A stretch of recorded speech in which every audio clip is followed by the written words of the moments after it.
नेकपाको अनुहार माओवादी केन्द्रमा देखिँदैन। त्यो नेकपा एकीकृत समाजवादी पार्टीको अनुहार हेर्नुभयो भने अध्यादेशै जारी गर्न लगाउनु भयो, एमसीसी सम्झौता टेबल गर्न अस्वीकार गर्नुभयो। जबसम्म दलहरूका बीचमा सहमति हुँदैन म टेबल गर्दिनँ भन्नुभयो र भाषा त धेरै भावनात्मक थियो, बरु म झुन्डिन तयार छु, संसदमा टेबल हुँदैन भन्नुभयो। मुखलाई टेबल गराउनका लागि अनुरोध गर्ने काम कसले गर्यो भन्दाखेरि पुष्कल दाहाल प्रचण्ड र माधव कुमार नेपालहरूले नै गर्नुभयो। नेकपाभित्र प्रतिनिधि सभाको विघटन अत्यन्त गम्भीर आपत्तिजनक विषयका रूपमा प्रस्तुत गर्ने काम भयो। हिजो चुनाव लड्दाखेरि नेपाली काङ्ग्रेसका विरुद्ध चुनाव लड्नु भएको थियो, उहाँहरू समेत संसदमा अवरोध गरिरहने भने संसद भङ्ग गर्दै हुन्छ भन्नुभयो। प्रतिनिधि सभा विघटन चाहिँ एमाले मात्रै गरे होइन, काङ्ग्रेसले विघटन गर्दाखेरि अदालत त्यसका पक्षमा उभिया छ। स्वार्थमा आधारित भएर चलेको छ भन्ने कुरा अदालतभित्रकै बहसले उजागर गरिराखेका छ, जसले राष्ट्रको लोकतान्त्रिक अभ्यासलाई गम्भीर असर पारेको छ। त्यो विषयमा सर्वोच्च अदालत प्रवेश गर्न आवश्यक ठाने छैन। एउटाले आफ्ना दलका सदस्यहरूको विश्वास जित्न सकेका छैन। राष्ट्रपतिले दुवै प्रस्तावलाई अस्वीकार गरेपछि संविधानले देखाएको विघटन हो। संसद जस्तो छैन। 1 वर्ष यो 5 दलीय गठबन्धनले सरकार चलाइसकेपछि आज मुलुकको शोधनान्तर स्थिति 3.25 खरब घाटामा पुगिया छ। त्यस अर्थमा यो सरकार कति असक्षम र नालायक छ भन्ने कुरा नेपालका उद्योगहरूलाई धराशायी बनाएर चाहिँ आफ्नो स्वार्थको पोषण गर्ने यस प्रकारको निर्लज्ज सरकार र जहाँ 5 दलीय गठबन्धन पनि कमजोर हुन्छ त्यहाँ उसले बाहिरको उम्मेदवारलाई समर्थन गरेर भए पनि एमालेलाई हराउने नीति अवलम्बन गर्यो। डिस्कोर्स चेन्ज भयो भन्ने निष्कर्षका आधारमा नयाँ यात्राको थालनी कसरी गर्ने भन्ने सन्दर्भका बारेमा छलफल गरेर एउटा निचोड निकाल्यौँ। त्यो निचोड हामीले पार्टीको 9 राष्ट्रिय महाधिवेशनका समयमा निकालेका थियौँ। त्यो के थियो भन्दाखेरि संविधान निर्माण गर्दासम्म नेपाली काङ्ग्रेससँग हाम्रो सहकारी आवश्यक छ, किनकि यो परिवर्तनको एउटा साझेदार नेपाली काङ्ग्रेस पनि हो। उसलाई साथमा लिएर नै हामीले संविधान सभाबाट संविधान निर्माण गर्नुपर्छ। संविधान सभाबाट संविधान निर्माण गरिसकेपछि त्यसपछि मुलुक आर्थिक सामाजिक विकास र रूपान्तरणको नयाँ चरणमा प्रवेश गर्छ।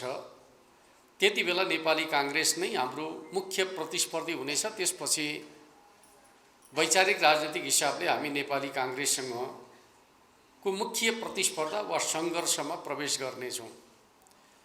त्यसपछि हाम्रो नेपाली काङ्ग्रेससँगको सहकार्यको चरण सकिन्छ र हामी आर्थिक सामाजिक प्रश्नमा काङ्ग्रेससँग हामी सहकार्य गर्न सक्दैनौँ, किनकि हाम्रा बाटाहरू भिन्न छन्। यो मान्यताका आधारमा हामीले निष्कर्ष निकाल्यौँ। अब आर्थिक सामाजिक विकास र रूपान्तरणको प्रश्नमा काङ्ग्रेस जुन बाटो हिँड्न खोज्छ हामी त्यो बाटोमा हिँड्न चाहँदैनौँ, वा हामी जुन बाटोमा हिँड्न चाहन्छौँ काङ्ग्रेस त्यो बाटोमा हिँड्न चाहँदैन। हाम्रा उद्देश्यहरू, लक्ष्यहरू, गन्तव्यहरू भिन्न छन्। त्यस अर्थमा अब काङ्ग्रेससँगको हाम्रो सहकार्यको जुन यात्रा छ त्यो चाहिँ अब संविधान निर्माणसँगै अन्त्य हुन्छ। त्यसपछि मुलुक नयाँ चरणमा प्रवेश गर्छ भन्ने खालको निष्कर्ष निकाल्यौँ। त्यसपछि त्यो नयाँ यात्राका लागि हामीले नेपालमा रहेका वामपन्थी दलहरूलाई एकताबद्ध गर्ने एउटा बलियो वामपन्थी शक्तिका रूपमा पार्टीलाई सुदृढ गर्ने योजनाका साथ एकता र एकीकरणको एउटा नयाँ अभियान पार्टीका तर्फबाट अगाडि सार्यौँ। र त्यही मान्यताका आधारमा हामीले 2वटा ठुला पार्टीहरूका बीचमा एउटै चुनावी घोषणा पत्रका आधारमा चुनावी तालमेल गऱ्यौँ र जनताका बीचमा गयौँ। जनताले हामीलाई अभूतपूर्व रूपमा साथ दिए र झन्डै 2/3 सिटमा हामीले सफलता हासिल पनि गऱ्यौँ र वामपन्थी पार्टीको नेतृत्वमा अथवा नेकपा एमालेको नेतृत्वमा हामीले सरकार पनि गठन गऱ्यौँ। त्यसपछि हामीले निर्वाचनका समयमा जनताका बीचमा गरेको बाचा कबुल अन्तर्गत हामीले 2वटा पार्टीलाई मिलाएर एउटा पार्टी नेकपा गठन गऱ्यौँ। नेकपा गठन गरिसकेपछि स्वाभाविक रूपमा नेपालको वामपन्थी आन्दोलनमा एउटा नयाँ उत्साह सञ्चार भयो र सरकारले धेरै महत्त्वपूर्ण कामको थालनी गर्यो। चाहे संविधान कार्यान्वयनका प्रश्नमा भन्नुहोस्, चाहे मुलुकको विकास र समृद्धिका प्रश्नमा भन्नुहोस्, चाहे स्वाधीनता स्वाभिमान र राष्ट्रिय हितका प्रश्नमा भन्नुहोस्, चाहे न्याय सामाजिक न्याय सहितको लोक कल्याणकारी राज्य व्यवस्थालाई सबल र सुदृढ बनाउने कुराका सन्दर्भमा भन्नुहोस्, या सामाजिक रूपान्तरणका प्रश्नमा मुलुकलाई अगाडि बढाउने कुराका सन्दर्भमा धेरै महत्त्वपूर्ण कामहरूको थालनी भयो। तर यसरी सफलतापूर्वक अगाडि बढिरहेका बेलामा हाम्रो पार्टी भित्र अन्तरसङ्घर्ष पैदा भयो र त्यो अन्तरसङ्घर्ष यति जटिल रह्यो कि वास्तवमा भन्दै हो भने सरकारका रूपमा चल्न, पार्टीका रूपमा चल्न नसक्ने परिस्थिति उत्पन्न भयो। त्यति बेलाको अन्तरसङ्घर्षका सन्दर्भमा तपाईँ हामी सबै जानकार छौँ भन्ने मलाई लाग्छ। मैले धेरै कुराको विवेचना गर्नुपर्छ भन्ने मलाई लाग्दैन। तर हाम्रो पार्टीको जीवनलाई अत्यन्त असहज बनाउने 4-5वटा मुद्दाहरू नेकपा कालमा अत्यन्त तीव्र रूपमा, तीखो रूपमा प्रकट भए। पहिलो कुरा के थियो भन्दाखेरि अन्तरसङ्घर्ष कतिसम्म तीव्र बन्यो भन्दाखेरि जसले एकताको नेतृत्व गरेको हो त्यो अध्यक्षमाथि एकताका पक्षमा नरहेको आरोप लाग्यो र भनियो कमरेड केपी ओली नेकपाको एकताका पक्षमा हुनुहुन्न, उहाँ त्यसलाई कुनै न कुनै हिसाबमा विभाजित गर्न चाहनुहुन्छ भन्ने प्रकारको आरोप लगाइयो। निश्चित रूपमा पार्टी पङ्क्ति जो नेपालमा बलियो वामपन्थी शक्ति निर्माणको पक्षमा थियो, एकता र एकीकरणको पक्षमा थियो, त्यसले स्वाभाविक रूपमा पार्टीभित्र एक प्रकारको मनोवैज्ञानिक विभाजन ल्याइदियो र समयक्रममा नेकपा विघटित भयो र आज 3वटा पार्टीहरू नेकपाबाट निर्माण भएका छन्। र मैले तपाईहरुलाई भन्न चाहेको पक्ष के हो त भन्दा यी 3वटा पार्टीको अनुहार हेर्दाखेरि वास्तवमा नेकपाको एकता र एकीकरणका पक्षमा को रहेछ को रहेनछ भन्ने कुरा त्यसले उजागर गर्छ भन्ने मलाई लाग्छ। हिजो विवाद गर्दाखेरि कमरेड केपी ओली नेकपाको एकताका पक्षमा हुनुहुन्न भन्ने खालको आरोप लाग्यो। तर आज हेर्नुभयो भने पुष्पकमल दाहाल प्रचण्डले नेतृत्व गरेको नेकपा माओवादी केन्द्रको अनुहार हेर्नुभयो भने त्यहाँ नेकपा देखिन्छ, देखिँदैन। त्यहाँ पूर्व माओवादी मात्रै देखिन्छ, नेकपाको अनुहार माओवादी केन्द्रमा देखिँदैन। माधव नेपालले अर्को एउटा नयाँ पार्टी निर्माण गर्नुभयो जुन पार्टीको नाम नेकपा एकीकृत समाजवादी राखियो। त्यो नेकपा एकीकृत समाजवादी पार्टीको अनुहार हेर्नुभयो भने त्यो पार्टीको अनुहार चाहिँ नेकपा जस्तो देखिन्छ, देखिँदैन। त्यहाँ पूर्व एमालेहरू मात्रै देखिन्छन्, नेकपा देखिँदैन। कमरेड केपी ओलीले नेतृत्व गरेको नेकपा एमाले मात्रै यस्तो पार्टी छ जहाँ नेकपाको अनुहार देख्न पाउनुहुन्छ, जहाँ पूर्व एमालेहरू पनि छन्, जहाँ पूर्व माओवादीहरू पनि छन्। नेकपाको निरन्तरताका रूपमा कुनै पार्टी छ भने त्यो नेकपा एमाले मात्रै हो भन्ने कुरा तथ्यले नै उजागर गरिसकेपछि हिजो कसले के आरोप लगायो भन्ने कुराको कुनै अर्थ छ र? त्यस अर्थमा हिजो जसले जे आरोप लगाए त्यो यथार्थतामा आन्दोलनको रक्षाका लागि थिएनन्, स्वार्थका लागि थिए भन्ने कुरा आज उनीहरूका व्यवहारले पुष्टि गरेको छ भन्ने मलाई लाग्छ। नेकपा कालमा अर्को एउटा विषयमा पनि तीव्र बहस चल्यो। कमरेड केपी ओलीमाथि सङ्गीन आरोप लगाइयो। कमरेड केपी ओलीले अध्यादेशका माध्यमबाट शासन चलाउन खोज्दै हुनुहुन्छ, अध्यादेशका माध्यमबाट शासन चलाउन पाइँदैन। अथवा अर्को अर्थमा भन्दै हो भने अध्यादेश पार्टी विभाजनकै लागि ल्याइयो। त्यसको अन्तर्य पनि त्यही थियो। र म तपाईहरुलाई के कुरा भन्न चाहन्छु भन्दाखेरि यो विषय यति जटिल बन्यो कि थाई कमिटीका बहुमत सदस्यहरूले हस्ताक्षर गरिकन चाहिँ अध्यादेशको विरुद्धमा चाहिँ आफूलाई उभ्याउनु भयो। एक प्रकारले भन्यो भने नेकपाभित्र चाहिँ एउटा असहज स्थिति, नेतृत्वका विरुद्धको बहुमत स्थायी कमिटीका सदस्यहरू खडा हुनुभयो। मान्न सकिन्छ उहाँहरूले त्यसलाई गलत ठान्नुभयो, त्यस अर्थमा खडा हुनुभयो। र कमरेड केपी ओलीले बहुमत सदस्यहरूले समेत अस्वीकार गरेपछि अध्यादेश फिर्ता लिने निर्णय गर्नुभयो। तर आज जसले हिजो अध्यादेशको विरोध गर्नुभयो, फिर्ता लिनका लागि बाध्य बनाउनु भयो, उहाँहरूले गर्नु के भयो त? नेकपा एमालेलाई विभाजन गर्नका लागि अध्यादेशै जारी गर्न लगाउनु भयो। कमरेड केपी ओलीले त 40% रका ठाउँमा वा मात्रै राखेका थियो। परम्परागत संसदीय प्रणालीभित्र चाहिँ दल विभाजनको अधिकार दलका सदस्यलाई हुन्छ भन्ने संसदीय मान्यतालाई मात्रै आत्मसात गर्न खोजेका थियो। त्यसको सङ्गीन विरोध गर्नेहरू समयक्रममा 20% सदस्यले दल विभाजन गर्ने अधिकार त्यो पनि वाका ठाउँमा रका ठाउँमा वा राखेर नेकपा एमालेलाई विभाजन गर्ने कुराको नेतृत्व गर्न पुग्नुभयो, जसले हिजो अध्यादेशको विरोध गर्नुभयो। आफैले त्यति अनुचित प्रकारको अध्यादेश ल्याएर नेकपा एमालेलाई विभाजित गर्ने काम गर्नुभयो। अध्यादेश ल्याउन पाइन्छ, फेरि हाम्रो मान्यता यो होइन कि सरकारले अध्यादेश ल्याउन पाउँदैन भन्ने खालको मान्यता होइन। लोकतन्त्रमा आवश्यकताका आधारमा सरकारलाई त्यो विशेष अधिकार हुन्छ भन्ने मान्यता हिजो पनि थियो, आज पनि हाम्रो छ। तर अध्यादेश जारी गरिसकेपछि त्यो अध्यादेशलाई संसदीय प्रक्रियामा प्रवेश गराउनु पर्थ्यो। तर नेकपा एमाले दल विभाजन गरिसकेपछि अध्यादेश फिर्ता लिने काम भयो। त्यस अर्थमा हिजो उहाँहरूले अध्यादेशले शासन गर्न पाइँदैन, अध्यादेश ल्याउनुको उद्देश्य नेकपा विभाजन गर्नु हो, यो काम गलत हो, पार्टी विभाजन गर्ने कुरा लोकतन्त्रका विपक्षमा हुन्छ भन्ने नेताहरू नेकपा एमालेलाई विभाजन गर्न चाहिँ अग्रसर रहिसकेपछि हिजो नेकपा कालमा उहाँहरूले उठाएका मान्यताहरू के जायज रहेछन् त? के निस्वार्थ रूपमा उहाँहरूले त्यो कुराको पैरवी गरे हो रहेछ त? होइन रहेछ। अर्थात् त्यो पनि स्वार्थ कुण्ठाका आधारमै गरिएको विरोध रहेछ भन्ने कुरा चाहिँ समयले प्रमाणित गर्यो भन्ने मलाई लाग्छ।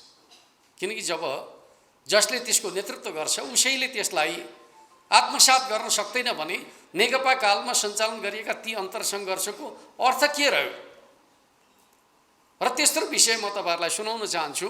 नेकपा कालमा सबभन्दा धेरै हामीलाई गाँजेको र एक प्रकारले मानसिक रूपमा विभाजित बनाएको अर्को विषय थियो एमसीसी प्रकरण।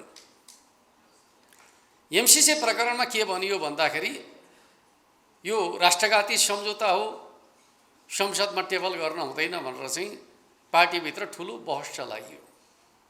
त्यति बेला पार्टी अध्यक्ष केपी शर्मा ओलीको मान्यता थियो एउटा सरकारले गरिसकेको सम्झौता सरकारले नै अस्वीकार गर्नु उचित हुँदैन।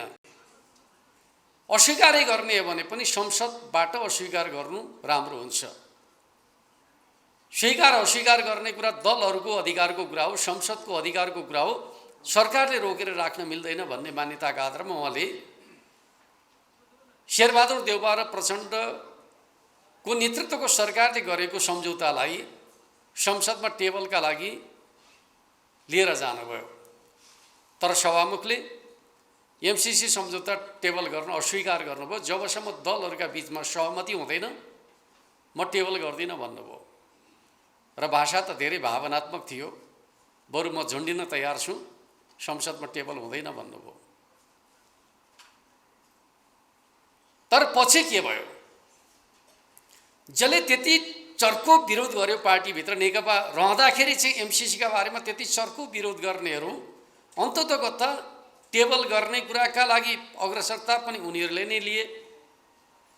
सभामुखलाई टेबल गराउनका लागि अनुरोध गर्ने काम कसले गर्यो भन्दाखेरि पुष्कल दाहाल प्रचण्ड र माधव कुमार नेपालहरूले नै गर्नुभयो। र एमसीसी सम्झौताका बारेमा यति गम्भीर महत्त्वको विषयमा हामीलाई छलफलमा भाग लिने वातावरण बनाइदिनुहोस् भनेर हामीले सरकारसँग अनुरोध गर्दाखेरि हामीलाई छलफलमा भाग लिने वातावरण तयार नगरिकन चाहिँ हात उठाएर पास गर्ने काम कसले गर्नुभयो त भन्दाखेरि जसले हिजो पार्टीभित्र चाहिँ त्यो विषयलाई अगाडि सारेर सिङ्गो पार्टीलाई विभाजित गर्ने काम गर्नुभयो, उहाँहरूले नै एमसिसी पास गर्ने कुराको नेतृत्व गर्नुभयो। त्यस अर्थमा नेकपाभित्रका अन्तरसङ्घर्षहरू के का लागिरहेछन् भन्ने कुरा त्यसले उजागर गरेको छ भन्ने मलाई लाग्छ। अर्को विषय, नेकपाभित्र प्रतिनिधि सभाको विघटन अत्यन्त गम्भीर आपत्तिजनक विषयका रूपमा प्रस्तुत गर्ने काम भयो।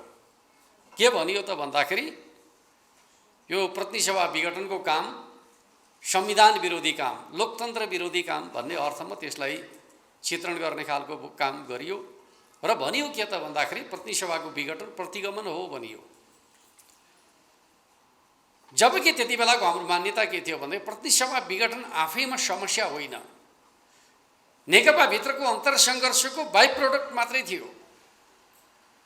जब पार्टी पार्टीका रूपमा चल्न सक्ने स्थिति रहेन, सरकार सरकारका रूपमा चल्न सक्ने स्थिति रहेन, जनताले दिएको जनादेशका आधारमा संसदीय दल र सरकार चल्न सक्ने स्थिति भएन। जनादेश खण्डित भइसकेपछि नयाँ जनादेशका लागि चाहिँ जनतामा जानुपर्छ भन्ने मान्यता हाम्रो पार्टीको मान्यता थियो।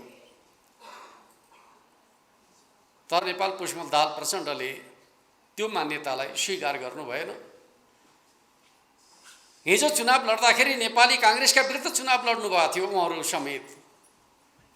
जसका विरुद्ध चुनाव लडेको उसैलाई प्रधानमन्त्री बनाउनका लागि उहाँहरू अग्रसर हुनुभयो। एक प्रकारले भन्छ जनताको जनादेशलाई खण्डित गर्ने काम भयो। जनतासँग जाँदाखेरि एउटा कुरा गर्ने, जनताबाट म्यान्डेट प्राप्त गरिसकेपछि अर्को काम गर्ने कुरा लोकतन्त्रका हिसाबले उचित हुन्छ हुँदैन? हुँदैन थियो। तर त्यही काम गरियो। तर म तपाईँहरूलाई भन्न चाहन्छु, पछि तिनै नेताहरू संसदका बारेमा कस्तो दृष्टिकोण राख्नुभयो। म एउटा सन्दर्भ तपाईँहरूलाई सुनाउन चाहन्छु। जब वैशाखमा स्थानीय तहको चुनावको चर्चा चल्यो, पुष्पकमल दाहाल प्रचण्डले भन्नुभयो पहिले प्रतिनिधि सभाको चुनाव गरौँ, वैशाखमा प्रतिनिधि सभाको चुनाव गरौँ, स्थानीय चुनाव चाहिँ प्रतिनिधि सभाको चुनाव पछाडि गरौँला। प्रचण्डले राखेको प्रस्ताव हो। यदि प्रचण्डले राखेको प्रस्ताव कांग्रेस र एमाले मानेको भए के हुन्थ्यो? समय नपुगिकन प्रतिनिधि सभा भङ्ग हुन्थ्यो। त्यस अर्थमा पुष्पकमल दाहाल प्रचण्डले भन्दाखेरि चाहिँ त्यो लोकतान्त्रिक हुने, त्यही काम केपी ओलीले गर्दाखेरि प्रतिगामी हुन्छ। त्यही प्रतिनिधि सभालाई समय अगावै अन्त्य गरौँ भन्ने प्रचण्डको प्रस्ताव चाहिँ लोकतान्त्रिक प्रस्ताव। आखिर उहाँले त्यो प्रस्ताव त राखेकै हो नि त, होइन र? उहाँले प्रस्ताव राख्दाखेरि त्यो प्रस्ताव लोकतान्त्रिक हुने, त्यही प्रस्ताव राखेर चाहिँ नयाँ चुनावमा जानुपर्छ भन्ने केपी ओलीको प्रस्ताव चाहिँ प्रतिगामी हुने हुन्छ। लोकतन्त्रमा दोहोरो कुरा हुन्छ एउटै विषयमा, हुँदैन। अब माधव नेपालकै कुरा सुनौँ। तपाईँहरूले कति हेक्का राख्नुभयो थाहा छैन। संसदमा अवरोध गरिरहने भने संसद भङ्ग गर्दै हुन्छ भन्नुभयो। माधव नेपालकै कुरा म गर्दैछु। पार्टीमा विग्रह गर्दाखेरि चाहिँ नयाँ बाटो खोज्न पाउने कि नपाउने? उहाँको पार्टीलाई मान्यता दिन सकिँदैन, यो अनुचित बाटोबाट बनेको पार्टी हो भनेर नेकपा एमाले भन्दाखेरि उहाँले विघटनको प्रस्ताव राख्न मिल्ने। माधव नेपालले 2/3 सरकार चल्न नदिने हिसाबले पार्टीभित्र विग्रह पैदा गर्दाखेरि म कार्यकर्ता जनतामा जान्छु भनेर एउटा प्रधानमन्त्रीले भन्न मिल्ने कि नमिल्ने? भन्दाखेरि मिल्छ। लोकतन्त्रमा जनतामा जाने कुरा चाहिँ लोकतान्त्रिक कुरा हो। जुन समस्याको समाधान राजनीतिक तहबाट निकास निक्लदैन, हल गर्न सकिँदैन, त्यो समस्यालाई जनतामा लिएर जाने कुरा चाहिँ प्रचलित विश्वव्यापी लोकतान्त्रिक मान्यता हो भन्ने कुरालाई हामीले बुझ्नु जरुरी छ। त्यस अर्थमा अहिले पनि तपाईँ हाम्रा बिचमा चाहिँ यो चाहिँ प्रतिनिधि सभा विघटनसँग जोडिएर चाहिँ जे बहस चलाउने गरिएको छ, यो लोकतान्त्रिक यो अलोकतान्त्रिक भन्ने कुराको सन्दर्भमा जे बहस चलाउने गरिएको छ, म तपाईँलाई के भन्न चाहन्छु त भन्दाखेरि प्रतिनिधि सभा विघटनका सन्दर्भको विश्वव्यापी अभ्यास र अनुभवका हिसाबले भन्दै हो भने जनादेश खण्डित भएपछि जनतामा जाने कुरा चाहिँ दुनियाँमा लोकतान्त्रिकै हुन्छ, त्यो प्रतिगामी हुँदैन। त्यस अर्थमा हामीले यो विषयका बहसका सन्दर्भका बारेमा धेरै अलमलमा पर्नुपर्ने आवश्यकता छ भन्ने मलाई लाग्दैन। यद्यपि नेपालको राजनीतिमा यो विषयलाई धेरै जटिल विषयका रूपमा प्रस्तुत गर्ने खालको काम भइरहेको छ र आज पनि नेकपा एमाले माथि प्रहारको विषयका रूपमा प्रतिनिधि सभा विघटनलाई नै बनाउने गरिएको छ। तर म तपाईहरुलाई के भन्न चाहन्छु त भने नेपालको राजनीतिमा प्रतिनिधि सभा विघटन चाहिँ एमाले मात्रै गरे होइन, कांग्रेसले पनि पटक पटक प्रतिनिधि सभा विघटन गरेको छ। तर म तपाईहरुलाई के कुरा सुनाउन चाहन्छु भन्दाखेरि एमाले विघटन गर्दाखेरि अदालत त्यसको विपक्षमा उभिया छ, कांग्रेसले विघटन गर्दाखेरि अदालत त्यसका पक्षमा उभिया छ। त्यसकारण मान्छेहरुका बीचमा एमालेको विघटनलाई चाहिँ असंवैधानिक मान्ने खालको दृष्टिकोण बनेको छ। तर अदालत कस्तो छ भन्ने कुरा चाहिँ अदालतका काम र क्रियाकलापका सन्दर्भमा उठिरहेका सार्वजनिक टिप्पणीहरूले आफै प्रकट गरेका छन्। अदालत जस्तो छैन। अदालत संविधानवाद र कानुनको सिद्धान्तका आधारमा होइन, स्वार्थमा आधारित भएर चलेको छ भन्ने कुरा अदालतभित्रकै बहसले उजागर गरिराखेको छ। न्यायाधीशहरू आफै विवादमा हुनुहुन्छ, एक अर्कामाथि आरोप लगाइराख्नु भएको छ। अदालत न्याय निरूपण गर्ने ठाउँ होइन, सौदाबाजी गर्ने ठाउँका रूपमा रूपान्तरित भयो, राजनीतिक लेनदेनको विषयवस्तु बन्यो भनेर चाहिँ सर्वोच्च अदालतको नेतृत्वले आफ्नो नेतृत्वमाथि आरोप लगाइराखेको छ भनेपछि सर्वोच्च अदालतका फैसलाहरू साँच्चै न्यायिक दृष्टिकोणले मात्रै हुन्छन् भन्ने खालको मान्छेको बुझाइ जे बन्न खोजिया छ त्यो चाहिँ सत्य होइन रह्यो भन्ने कुरा चाहिँ अदालतका पछिल्ला गतिविधिहरूले नै आफै उजागर गरेका छन् भन्ने मलाई लाग्छ। त्यस अर्थमा यो विषयमा पनि तपाईँ हामी सबै स्पष्ट छौँ भन्ने मलाई लाग्छ। वास्तवमा सर्वोच्च अदालतले गरेका फैसलाहरू एक प्रकारले भन्नुहुन्छ भने सीमा मिचेर गरेका कुराहरूका सन्दर्भका बारेमा हामी सबै स्पष्ट हुनुपर्छ भन्ने मलाई लाग्छ।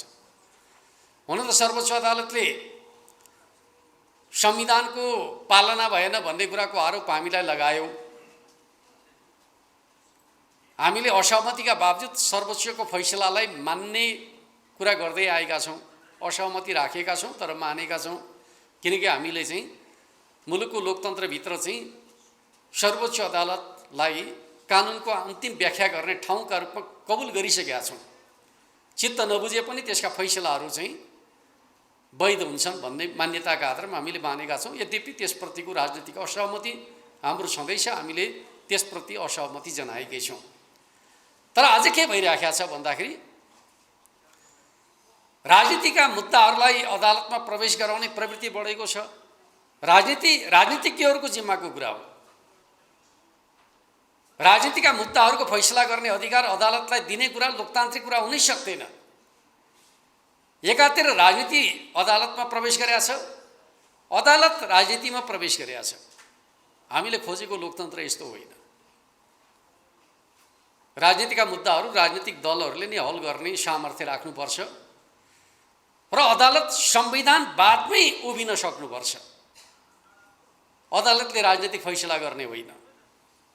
राजनीतिको फैसला गर्ने जिम्मेवारी भनेको राजनीतिक दलहरूकै हो भन्ने कुरालाई सर्वोच्च अदालतले मनन गर्नु जरुरी छ भन्ने कुरा म तपाईहरुका बीचमा राख्न चाहन्छु।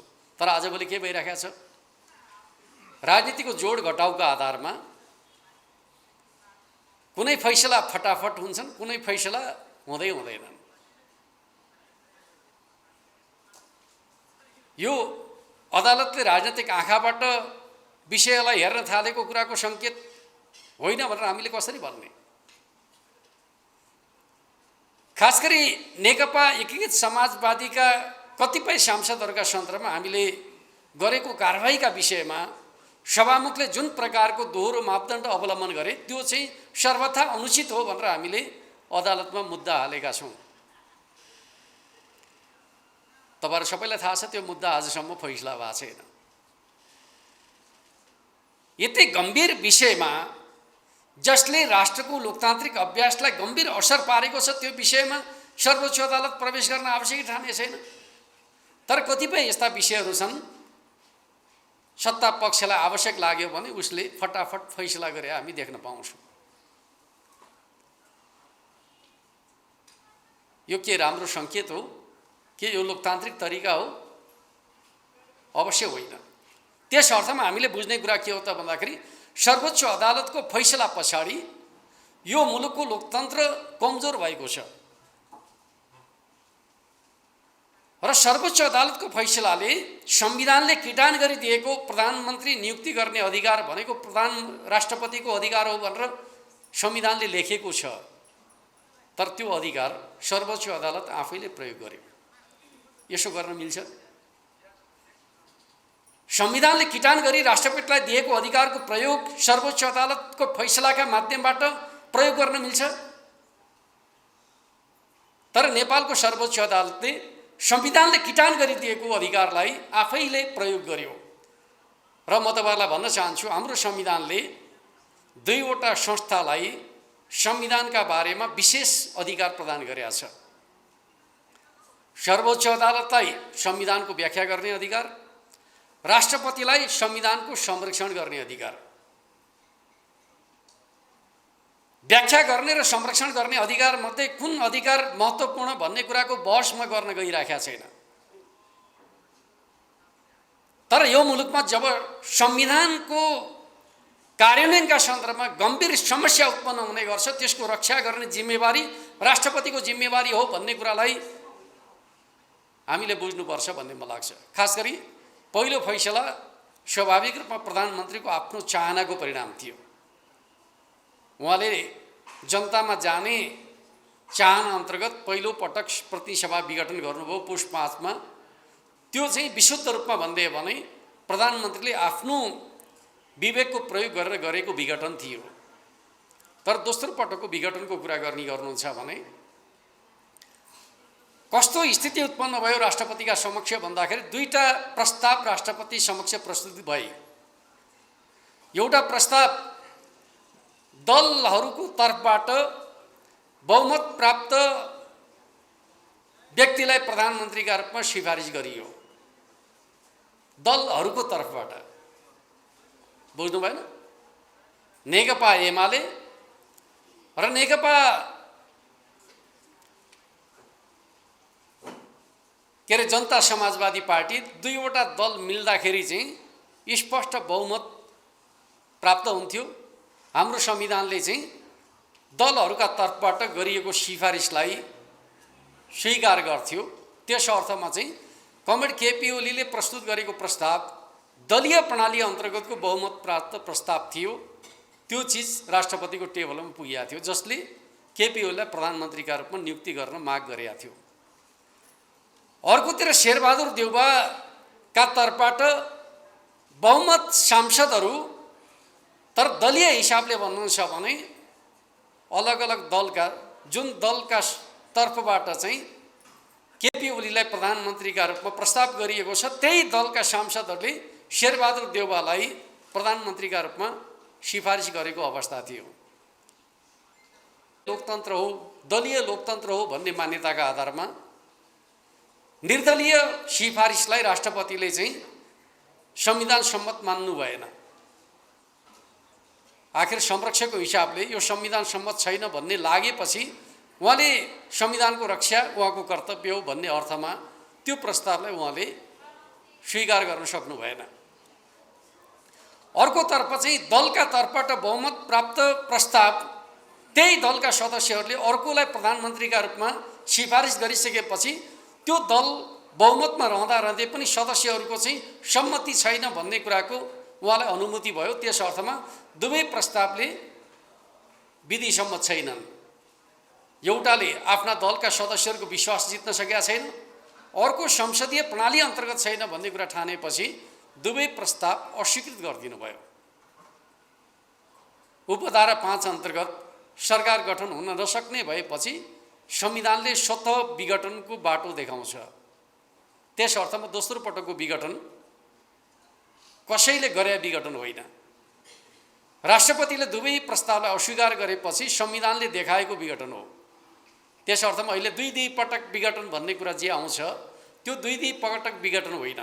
एउटा विघटन चाहिँ विघटन गरेर चुनावमा जान खोजेको कुरा साँचो कुरा हो।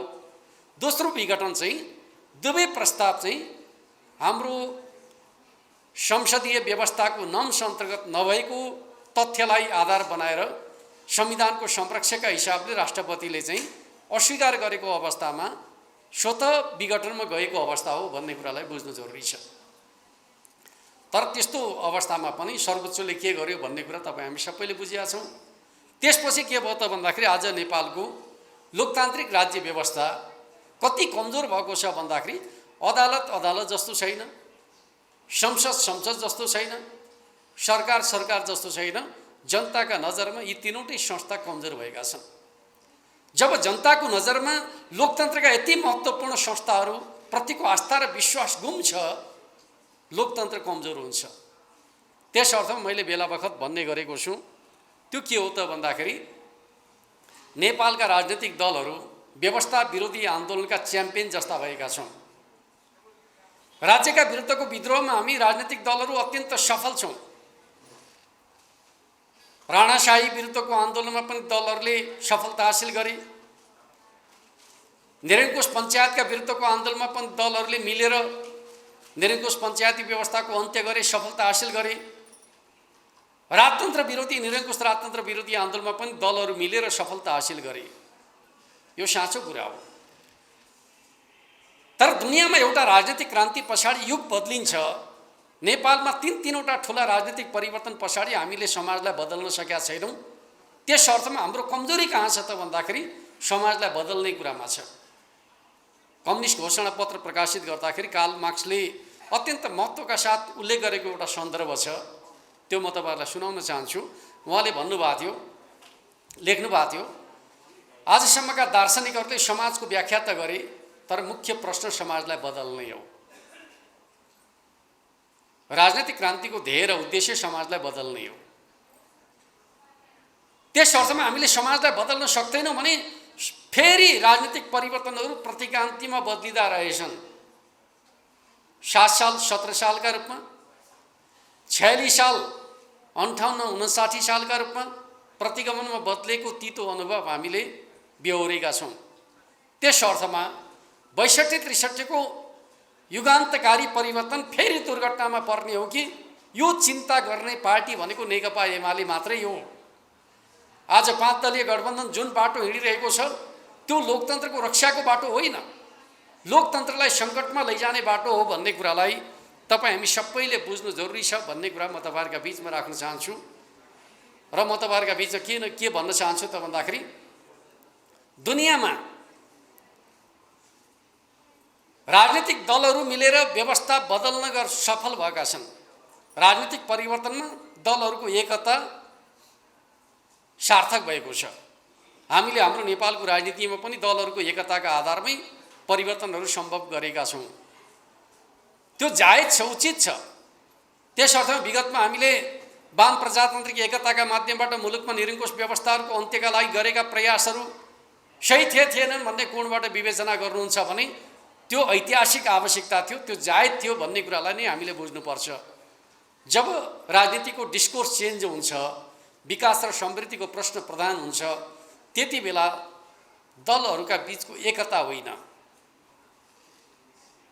आर्थिक सामाजिक विकासको स्पष्ट बाटोको आवश्यकता पर्दछ।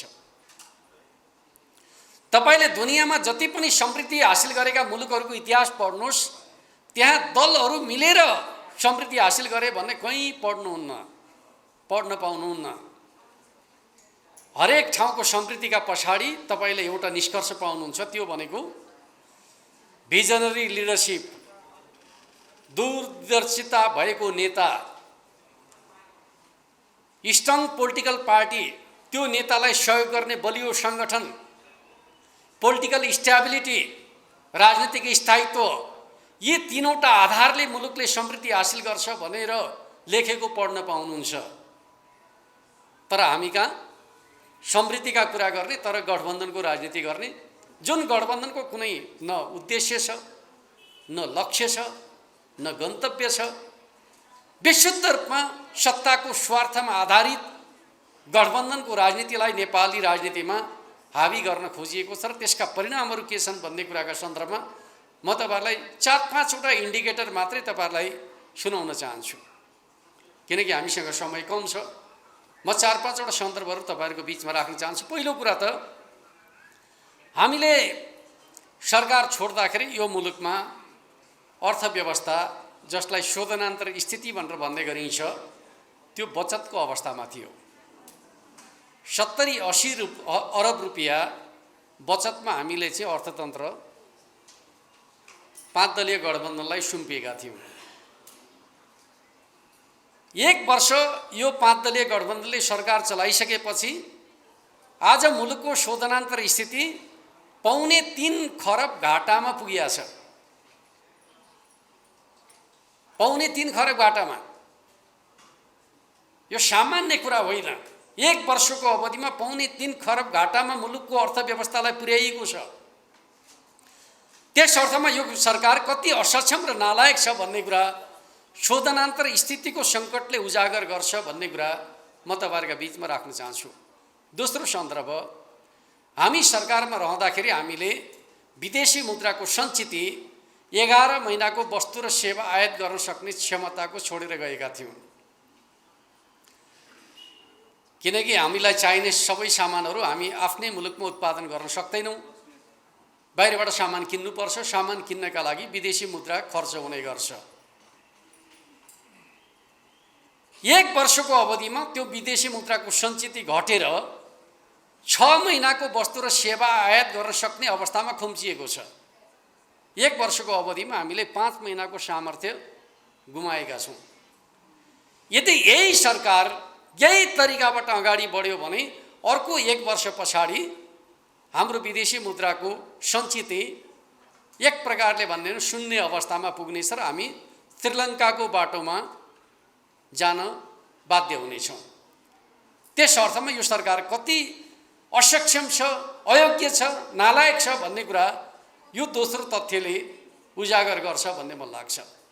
तेस्रो कुरा म तपाईहरुलाई बताउन चाहन्छु, हामीले सरकार छोड्दाखेरि यो मुलुकमा मूल्य वृद्धि दर जसलाई मुद्रास्फीति दर पनि भन्ने गरिन्छ त्यो 3.6% मा थियो औसतमा र त्यो मूल्य वृद्धि दर अहिले बढेर 8.56% पुगेको छ।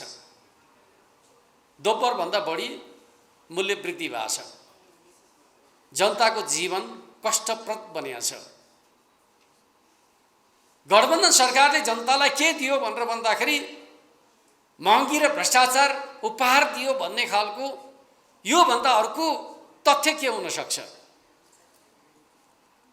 3.6% मा रहेको मूल्य वृद्धिलाई 8.56% मा वृद्धि गर्ने खालको काम उसका काम र क्रियाकलापले भएको छ भन्नुको अर्थ यो 5 दलीय गठबन्धन शासन सञ्चालन गर्ने मामिलामा कति कमजोर छ भन्ने कुरा यसले उजागर गरेको छ भन्ने कुरा म तपाईहरुका बीचमा राख्न चाहन्छु।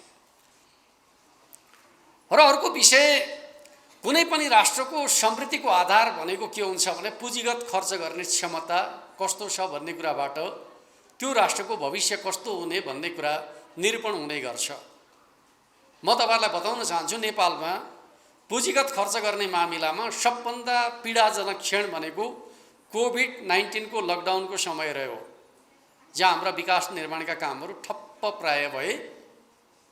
र म तपाईहरुलाई एउटा अत्यन्त पीडाजनक तथ्य सुनाउन चाहन्छु। यो 5 दलीय गठबन्धनको सरकारले कोभिडको लकडाउनको समयमा भन्दा कम पुँजीगत खर्च गरेको छ। जति बेला हामीले चाहिँ आफैलाई बन्द राख्यौं कोभिडको समय, सबै विकास निर्माणका कामहरूलाई रोक्यौं, त्यो समयको भन्दा पनि कम पुँजीगत खर्च गर्ने सरकारका रूपमा यो 5 दलीय गठबन्धन सरकार देखिएको छ भन्नुको अर्थ यो जस्तो नालायक अरु के हुन सक्छ? यसले हाम्रो कमजोरीलाई उजागर गर्छ, सरकार कस्तो छ भन्ने कुराको तथ्यलाई उजागर गर्छ भन्ने कुरा म तपाईहरुका बीचमा राख्न चाहन्छु। अर्को पक्ष, यो सरकार आर्थिक सुशासनका प्रश्नमा कस्तो छ? यो कोणबाट हेर्नुभयो भने बजेट निर्माणको इतिहासमा व्यापारीका एजेन्टहरू, बिचौलियाहरू र विदेशी नागरिकहरूलाई राखेर चाहिँ करका दरहरू हेरफेर गर्ने सम्मको काम भयो भन्ने कुराको आरोप अहिलेसम्म कसैलाई लागेको थिएन। नाङ्गो रूपमा त्यस प्रकारको काम भयो र कतिसम्म भयो भन्दाखेरि एउटा रोचक रमाइलो तथ्य म तपाईहरुलाई सुनाउन चाहन्छु। अर्थमन्त्रीले बजेट भाषण गर्ने क्रममा के कुरा चर्चामा ल्याउनु भयो भन्दाखेरि बजेट भाषणको एउटा रोचक प्रसङ्ग म तपाईँहरूलाई सुनाउन चाहन्छु। महिलाहरूले प्रयोग गर्ने सेनिटरी प्याडमा लाग्दै आएको भन्सार महसुलमा 90% छुट दिएको छु भन्नुभयो। हामी सबैले कति राम्रो काम भनेर चाहिँ समर्थन गर्यौँ, तर त्यसको यथार्थता अर्कै रहेछ। के रहेछ भन्दाखेरि नेपालमा सेनिटरी प्याड उत्पादन गर्ने उद्योगले प्रयोग गर्ने कच्चा पदार्थको कर बढाइएको रहेछ र आयातका लागि मात्रै छुट दिया रहेछ। तयारी माल छुट दिने, आफ्नो मुलुकमै उत्पादन गर्ने उद्योगलाई धराशायी बनाउने खालको नीति अवलम्बन गरिया रहेछ। यस्तो अनुचित र गैर जिम्मेवार काम किन भयो होला भनेर खोज्दै जाँदाखेरि के कुरा पत्ता लाग्यो त भन्दाखेरि त्यो सेनिटरी प्याड आयात गर्ने कम्पनी त शेरबहादुर देउवाका पुत्रको पो रहेछ त भन्दाखेरि यति निर्लज्ज काम गर्ने यो सरकार नेपालका उद्योगहरूलाई धराशायी बनाएर चाहिँ आफ्नो स्वार्थको पोषण गर्ने यस प्रकारको निर्लज्ज सरकारले मुलुकको शासनको नेतृत्व गर्ने अवस्था मुलुकमा रहनु भनेको चाहिँ विडम्बनापूर्ण होइन। र अर्को कुरा म तपाईलाई सुनाउन चाहन्छु। नेपाल एक प्रकारले भने नवनिर्माणको युगमा प्रवेश गर्नु जरुरी छ। निर्माणका लागि चाहिँ आइरन उद्योगहरूको अत्यन्त महत्त्वपूर्ण भूमिका रहन्छ। नेपालमा झन्डै 2 दर्जन आइरन उद्योगहरू छन्। आइरन उद्योगहरूले दुई थरी कच्चा पदार्थको प्रयोग गर्छन्। एउटा प्लेट आइरनको प्रयोग गर्छन्, अर्को स्पन्ज आइरनको प्रयोग गर्छन्। स्पन्ज आइरनलाई नेपाली भाषामा पत्तुर आइरन पनि भन्ने गरिन्छ, जो चाहिँ कमसल सामान उत्पादन गर्नका लागि आयात गर्ने अनुमति दिइन्छ। आज सरकारले नेपालमा पत्तुर आइरनका माध्यमबाट स्पन्ज आइरनबाट आइरन प्रोडक्टहरू गर्ने जम्मा 3वटा उद्योगहरू छन्। ती उद्योगलाई चाहिने कच्चा पदार्थमा यति धेरै छुट दिने खालको काम गर्यो कि हामी कहाँ त कुनै मोनिटरी सिस्टम त के अरे अनुगमनको प्रणाली त व्यवस्थित छैन। त्यस्तो अवस्थामा चाहिँ ती स्पन्ज आइरनका माध्यमबाट निर्माण सामग्रीहरू तयार भए भने ती निर्माण सामग्रीहरू कमसल हुन्छन् र त्यसले भोलिको हाम्रा निर्माणहरू पनि जोखिमपूर्ण हुनेछन्। प्लेट आइरनका उद्योगहरू जो झन्डै 2 दर्जन उद्योगहरू छन्, तिनीहरूलाई धराशायी बनाएर स्पन्ज आइरनका उद्योगहरूलाई प्रवर्धन गर्ने सरकारको नीति भविष्यलाई धराशायी पार्ने नीति हो भन्ने कुरालाई बुझ्ने हो भने यो सरकार जनता र राष्ट्रका विरुद्धमा कति गैर जिम्मेवार छ आफ्नो स्वार्थका लागि भन्ने कुरा यसले बताउँछ भन्ने कुरा म तपाईहरुका बीचमा राख्न चाहन्छु। र बजेटका सन्दर्भका बारेमा हाम्रा थुप्रै पूर्व अर्थमन्त्रीले के भन्दै गर्नुहुन्छ त भन्दाखेरि निश्चित घरानीहरूको अनुहार आउँछ रे बजेट पढ्दै गर्दा भन्दै गर्नुहुन्छ। वास्तवमा यो सरकार राष्ट्रको स्वाधीन अर्थतन्त्र निर्माणको बाधक सरकारका रूपमा, एक प्रकारले माफिया तन्त्रलाई प्रवर्धन गर्ने सरकारका रूपमा, दलाल नोकरशाहीलाई पुँजीवादलाई प्रवर्धन गर्ने सरकारका रूपमा, व्यापारिक पुँजीवादलाई प्रवर्धन गर्ने सरकारका रूपमा अगाडि आयो। यो सरकारको नेतृत्वमा मुलुकको अर्थतन्त्रको विकास सम्भव छैन।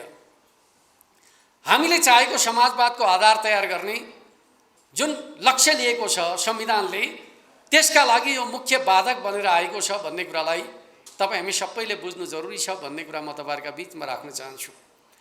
र अन्त्यमा म तपाईहरुसँग भन्न चाहन्छु, वास्तवमा हामीले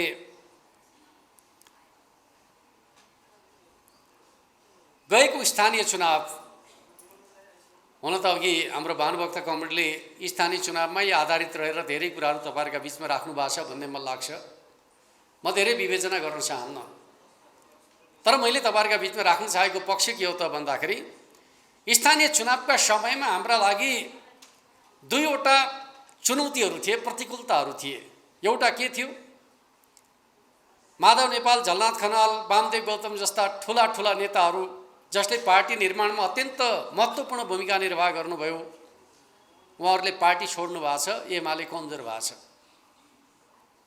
हामीले प्रतिवाद गर्यौं, भन्यौं, उहाँहरूले छोडे पनि एमाले कमजोर भएको छैन भन्यौं, तर आम मान्छेले विश्वास गर्ने स्थिति थिएन।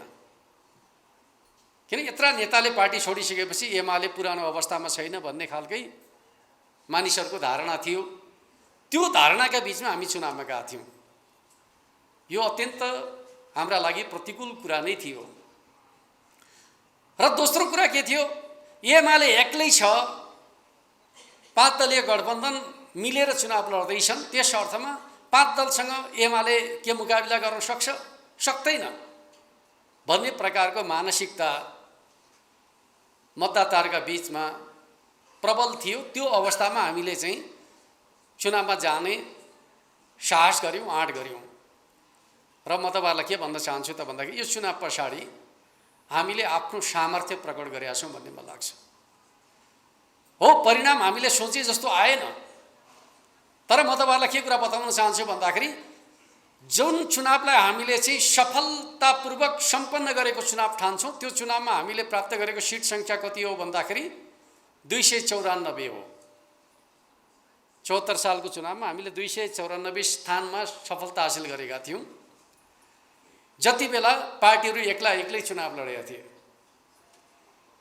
अहिले 5 दलसँग मुकाबिला गरिकन हामीले 206 स्थानमा विजय हासिल गरेका छौँ।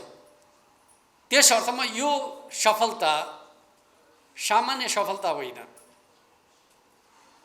एक्लै लड्दाखेरि 294, 5 दलसँग मुकाबिला गर्दाखेरि 206 जितेका छौँ भन्नुको अर्थ 206 को जित अत्यन्त मूल्यवान छ भन्ने कुरालाई तपाईँ हामी सबैले गहिरो गरी मनन गर्नु जरुरी छ भन्ने मलाई लाग्छ।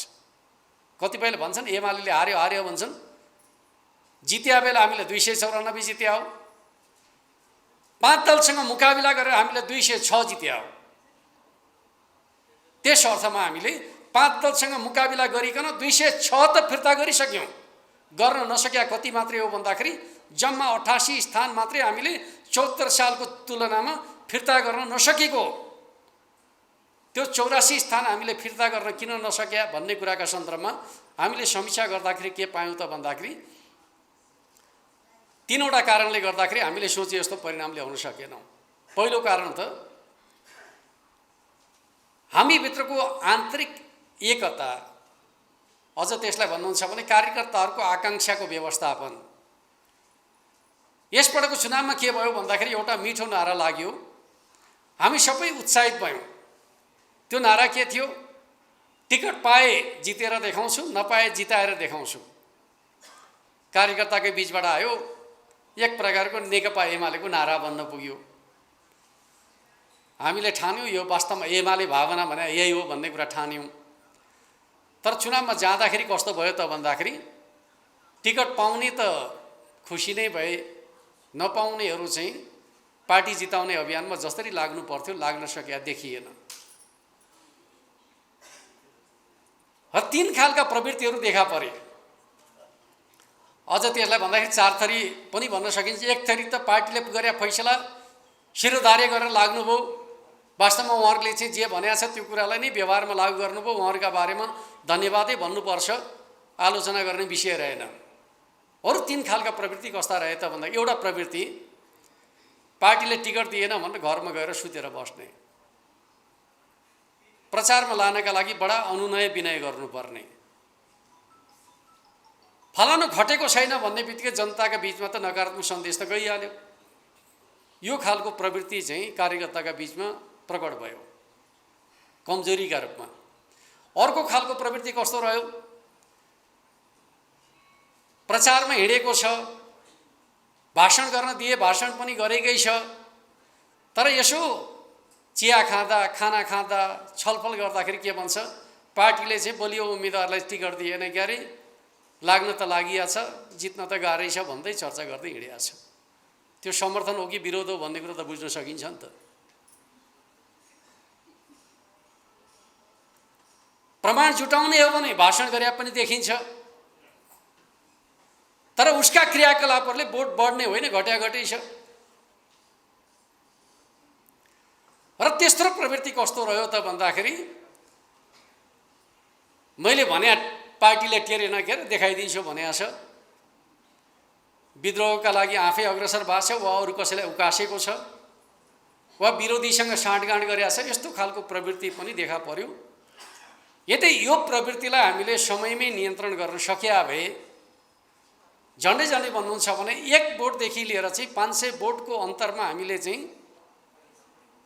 80-90 वटा सिट गुमाएका छौँ। यति त पार्टीको आन्तरिक एकता र समझदारीबाट प्राप्त गर्न सकिने थियो। त्यो चिज हामीले वास्तवमा भन्ने पनि कार्यकर्ताको आकांक्षाको व्यवस्थापन सही ढङ्गले गर्न नसक्दाखेरि गुमाएका छौँ भन्ने मलाई लाग्छ।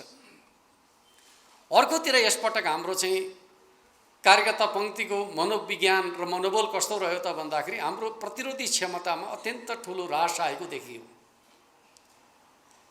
पहिले विरोधीहरू अनुचित प्रकारका कामहरू गर्न खोज्दाखेरि, जनतालाई आतंकित गर्न खोज्दाखेरि, प्रलोभन दिन खोज्दाखेरि, पैसा बाँड्न खोज्दाखेरि, गुण्डागर्दी गर्न खोज्दाखेरि कार्यकर्ताले अत्यन्त जुझारु ढङ्गले प्रतिवाद गर्ने गर्थे। कमरेड, हामीले चाहिँ पैसा बाँड्न आएकालाई घेरेर राखेका छौँ, मुठभेड हुने खतरा छ, सुरक्षा निकायलाई भनिदिनु पर्यो भन्ने कुरा आउँथे पहिले। तर यसपटक कस्ता समाचार आउन थाले, कमरेड गाउँ पस्या छन्, म त घरमै छु, प्रहरी पठाइदिनु पर्यो भन्ने प्रकारका। मैदानमा एमाले होइन, मैदानमा विरोधीहरू। एमाले त घरमा सुतेर पार्टी कार्यालयलाई खबर गर्ने एमाले बने हामी। कस्तो प्रकारको मानसिकता भयो त भन्दाखेरि यो हाम्रो पार्टी पङ्क्ति जसले परिवर्तनका लागि लाठी खान तयार भयो, जेल बस्न तयार भयो, भूमिगत हुन तयार भयो, जीवन दाउलाई लगाएर हिँड्यो, त्यो एमाले पङ्क्ति चुनावलाई उसले चाहिँ उम्मेदवारको विषयका रूपमा बुझ्न थाल्यो। वास्तवमा तपाईहरुलाई म के भन्न चाहन्छु त भन्दाखेरि हाम्रो नेपालको राजनीतिमा भन्दै भने चुनाव भनेको वर्ग सङ्घर्षको केन्द्रीय थलो बनेको छ। राजनीतिक सङ्घर्षको केन्द्रीय थलो भनेको चुनाव हो। किन भन्दाखेरि दुनियाँका क्रान्तिले चाहिँ क्रान्ति पछाडिको नेतृत्व निरूपण गर्छ। युरोपेली क्रान्ति पछाडिको नेतृत्व कसको भन्दाखेरि पुँजीपति वर्गको। अक्टोबर समाजवादी क्रान्तिले क्रान्ति पछाडिको नेता को भन्दाखेरि सर्वहारा श्रमजीवी वर्ग।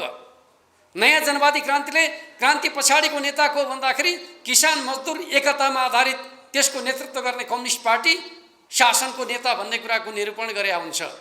तर हाम्रो 62-63 को परिवर्तनले नेता को भन्ने कुराको निरूपण गरेका छैन। नेतृत्वको प्रश्न चुनावबाट हल हुने गर्छ।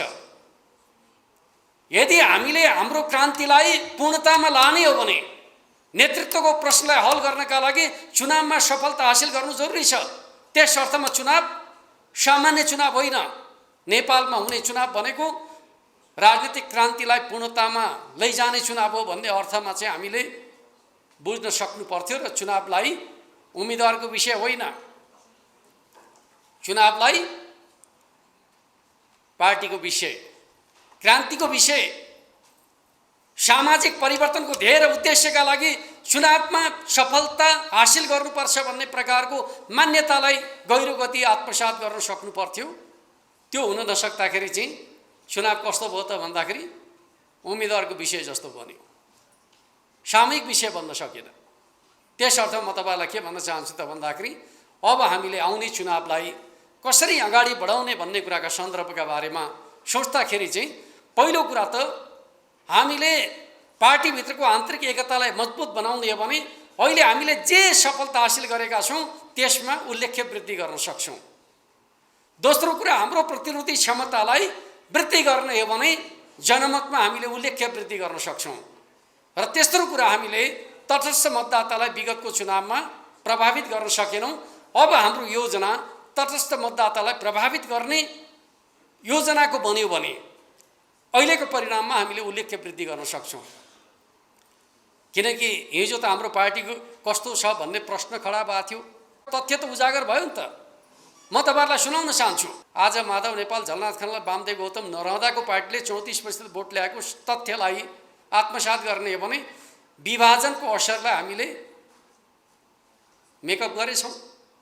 आखिर स्थानीय चुनावले त त्यो कुरा बतायो। जति क्षति माधव नेपालहरूले पुर्याउनु भयो त्यति क्षति हामीले अन्य पार्टीबाट पूर्ति गर्ने कुरामा सफलता हासिल गरेछौँ भन्ने कुरा स्थानीय चुनावले देखायो। त्यस अर्थमा नेकपा एमाले कमजोर भएको छैन। नेकपा एमाले हिजोभन्दा ज्यादा बलियो भएको छ भन्ने कुरा स्थानीय चुनावका माध्यमबाट प्रकट भइसकेपछि अब हामीले चाहिँ तटस्थ मतदातालाई प्रभावित गर्ने सामर्थ्य राख्छौँ। र म तपाईँलाई अर्को कुरा बताउन चाहन्छु, यसपटक चुनावमा काङ्ग्रेसले बडा चालाखैपूर्ण स्ट्र्याटेजी अवलम्बन गरेछ। 3 प्रकारको रणनीति अख्तियार गर्यो। जहाँ काङ्ग्रेस बलियो छ त्यहाँ एक्लै चुनाव लड्ने नीति बनायो र भन्यो एमालेसँग तिमीहरू मिल्न पाउँदैनौ। एक्लै चुनाव लड्यो र सफलता हासिल गर्यो। जहाँ एमाले र काङ्ग्रेसका बीचमा हाराहारीको प्रतिस्पर्धा छ त्यहाँ उसले एकजना साझेदार खोज्यो, एउटा पार्टीलाई साझेदार बनायो, चुनाव लड्यो र विजय हासिल गर्यो। जहाँ एमाले साह्रै बलियो छ त्यहाँ उसले 5 दलीय गठबन्धन बनायो र मुकाबिला गर्यो। र जहाँ 5 दलीय गठबन्धन पनि कमजोर हुन्छ त्यहाँ उसले बाहिरको उम्मेदवारलाई समर्थन गरेर भए पनि एमालेलाई हराउने नीति अवलम्बन गर्यो। जस्तो कि झापाको दमकमा उसले राप्रपालाई मेयरको उम्मेदवार बनाएर एमालेका विरुद्ध चुनाव लड्यो। त्यसो गर्दाखेरिको हाम्रो सामर्थ्य के छ भन्ने कुरालाई पनि हामीले बुझ्नु जरुरी छ भन्ने कुरा म तपाईहरुका बीचमा राख्न चाहन्छु। जहाँ एक्लै चुनाव लड्यौं काङ्ग्रेस र हामी, त्यहाँ हाम्रो भोट 26% मात्रै छ। जहाँ काङ्ग्रेसले आंशिक गठबन्धन बनाएर हामीसँग चुनाव लड्यो त्यहाँ हाम्रो भोट 31% छ। जहाँ काङ्ग्रेसले पूर्ण गठबन्धन बनाएर हामीसँग चुनाव लड्यो त्यहाँ हाम्रो भोट 41% छ। बुझ्नुभयो नि? त्यस अर्थमा हाम्रो ताकत भने के हो त भन्दाखेरि जति मिलेर आउँछन् त्यति मुकाबिला गर्ने ताकत नेकपा एमालेसँग छ भन्ने कुरा हामीले स्थानीय चुनावमा प्रमाणित गरेका छौं। त्यस अर्थमा गठबन्धनसँग डराउने भन्ने खालको कुरा भने चाहिँ यो जनमतको सच्चाइलाई नबुझ्ने कुरा हो। त्यस अर्थमा म तपाईलाई के भन्न चाहन्छु त भन्दाखेरि जति बलियो बनेर आउँछन् प्रतिद्वन्द्वीहरू मुकाबिला गर्नका लागि तयार हुने हो भने त्यो सामर्थ्य एमाले भित्र छ भन्ने कुरालाई तपाई हामी सबैले बुझ्नु जरुरी छ भन्ने कुरा म तपाईहरुका बीचमा राख्न चाहन्छु। र यो पनि कस्तो छ भन्दाखेरि एक्लै लडेको ठाउँ काङ्ग्रेस 20% मात्रै हो, जहाँ हामीले 26% भोट ल्याएका छौं। आंशिक गठबन्धन बनाएको ठाउँ भनेको 40% हो, जहाँ हामीले 31% भोट ल्याएका छौं। पूर्ण गठबन्धन बनाएको ठाउँ 40% हो, जहाँ हामीले एक्लै 41% भोट ल्याएका छौं। त्यस अर्थमा 40% स्थानमा त हामी नेपाली काङ्ग्रेसभन्दा धेरै माथि छौं। त्यस अर्थमा अहिले कतिपय कमेन्टलाई लाग्छ के भन्दाखेरि एमाले 70 हुन्छ भन्ने प्रकारको मिडियामा आइराखेको मिडियाबाजी सुन्दाखेरि कतै गठबन्धन भएन भने एमाले बर्बाद पो हुन्छ कि भन्ने खालको जे चिन्ता छ त्यो तथ्यसँग मेल खाँदैन। त्यस अर्थमा म तपाईलाई बताउन चाहन्छु यसपटकको चुनावको अर्को एउटा ट्रेन्ड पनि छ, जुन ट्रेन्डलाई पनि हामीले विश्लेषण गर्नु जरुरी छ भन्ने मलाई लाग्छ। जनताको झुकाव आम रूपमा संस्थापनका विरुद्धमा देखा पर्यो र अहिले आउने चुनाव हामी सत्ताका विरुद्ध लड्दैछौं। जनताको रुझान सत्ताका विपक्षमा रह्यो र त्यो सत्तासँग हामी चुनाव लड्दैछौं जुन सत्ता असफल भएको छ। त्यस अर्थमा म तपाईलाई भन्न चाहन्छु सत्ताको विरोध र भण्डाफोर जति तीव्र बनाउँछौं नेकपा एमालेको भोटमा त्यति वृद्धि गर्न सकिन्छ भन्ने मलाई लाग्छ। र अन्त्यमा म तपाईहरु सबैसँग अनुरोध गर्न चाहन्छु, आग्रह गर्न चाहन्छु, राष्ट्रिय जनसांस्कृतिक महासंघ जनताको मनोविज्ञानलाई परिवर्तनका पक्षमा ल्याउने एउटा महत्त्वपूर्ण आन्दोलन, जागरणको नेतृत्व गर्ने आन्दोलन, युग नयाँ दिशामा जाँदैछ भन्ने कुराको सन्देश दिने आन्दोलन, समाजलाई बाटो देखाउने सामर्थ्य कसले राख्छ भन्दाखेरि कवि कलाकार साहित्यकारहरूले अलिकति समाजभन्दा अगाडि बढेर चाहिँ बाटो देखाउने सामर्थ्य राख्छन्। राजनीतिले प्रदान गरेको राजनीतिक कार्यदिशाको दिशाबोधलाई जनभाषामा प्रस्तुत गर्ने सामर्थ्य स्वाभाविक रूपमा यो क्षेत्रको रहेको हुन्छ। त्यस अर्थमा म तपाईलाई बताउन चाहन्छु समाजको विद्रोहको समयमा तपाईहरुले आफ्नो आन्दोलनका तर्फबाट समाजलाई व्यवस्था विरोधी आन्दोलनमा जसरी परिचालित गर्ने कुरामा सफलता हासिल गर्नुभयो, भूमिका खेल्नुभयो, अब राष्ट्र निर्माणको नयाँ आन्दोलनमा तपाईहरुले आफ्नो भूमिकालाई त्यही रूपमा प्रस्तुत गर्नु जरुरी छ भन्ने कुरा म तपाईहरुका बीचमा राख्न चाहन्छु।